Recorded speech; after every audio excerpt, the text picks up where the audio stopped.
For more on this, Hazel Smith joins us now from Scarborough in the UK. She is a professorial research associate in the Centre of Korean Studies at the School of Oriental and African Studies. Hazel, good to have you on the show. So the country's Central Committee said that the 60-day period from the middle of February to the middle of April would be, quote, the greatest celebratory period of the nation. Talk to us about the importance of not only the Day of the Sun, but this year's celebrations. Like any country, North Korea has its public holidays, and one of them is Kim Il-sung's birthday, which, as you say, is called the Day of the Sun. And there will be a number of celebrations or public celebrations, but that really masks the reality. As in really every country, public displays of don't match the reality of day-to-day existence. And in North Korea, that's very, very true. North Korea today, since the UN sanctions were expanded in 2016 and 17 to cover the civilian economy, and that meant hitting agriculture, because agriculture is a third of the economy, and agriculture provides most North Koreans their food supply, domestic agriculture.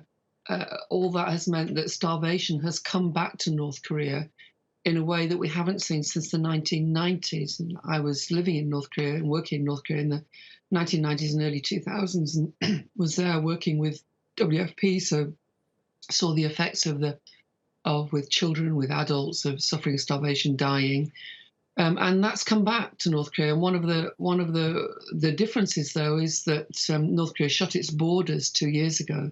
So today we have no television coverage as we have, say, of Ukraine or even of Yemen, and so there is hardly any publicity about what's going on in North Korea.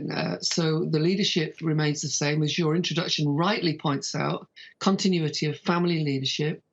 But the difference side is that the North Korean population is not as brainwashed as it's made out to be. It has lots of other information about China and South Korea, doesn't support the government, but is not in a position to do anything about it.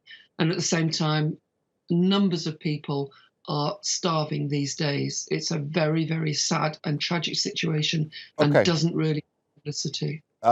You say that the celebrations don't reflect the reality on the ground. I understand that. I mean, so how would you sort of grade the overall security of the Kim regime, both sort of dynastically and the larger political system? I mean, is it a good deal less certain than the celebrations suggest?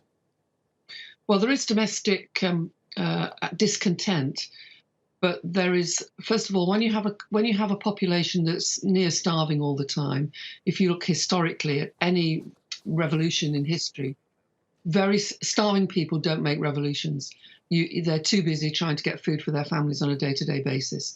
Also, it's a brutal leadership, and they've wiped out potential sources of opposition. In some countries, you've had potential sources of opposition like the church or civil society groups. That doesn't really exist in North Korea. But at the same time, there is a lot more information, as I said earlier, about the outside world. So there is this discontent in North Korea with the government. I don't think people believe at all that the government is heroic in any way. But the other thing is Ukraine. The North Korean government has it's reinforced the North Korean government's view that without nuclear weapons, you will be vulnerable to invasion. They thought that about Saddam Hussein, about Libya, and now Ukraine. So they'll be tightening up even further opposition against the surveillance of the population. Hazel Smith, I wish we had more time, but thank you very much for joining us here on the NewsHour. I do appreciate the analysis. Thank you.